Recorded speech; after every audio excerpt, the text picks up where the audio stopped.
Have you ever liked something that was good, but it wasn't popular? Maybe it's a sport or a hobby that not everyone gets into, or maybe it's a subject in school that the other kids don't really like, but you do. Sometimes people who don't like or understand something can make you feel ashamed for liking it. Sometimes it can even make you feel ashamed for being on God's team and following His rules. Well, Paul was never ashamed of being on God's team.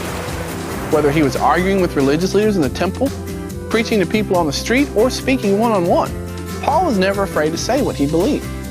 It wasn't always easy for Paul. Being so bold about who he served was often very dangerous. You see, there were a group of people who didn't like what Paul had to say. Paul knew them well. They were the very same group Paul used to be a part of. These troublemakers followed Paul all over the world, trying to find ways to keep him from being a member of God's team. Well, Paul was beaten, he was put in prison, shipwrecked, and nearly killed on more than one occasion. But none of these challenges stopped Paul, who once said, "For I am not ashamed of this good news about Christ. It is the power of God at work, saving everyone who believes." Paul was not ashamed about letting people know he was a Christ follower because he knew everyone needs to know about God. Paul didn't want to let fear and unpopularity get in the way of helping others. It's the same with you. Let's say you overhear a popular kid saying, "People who follow Jesus are so uncool.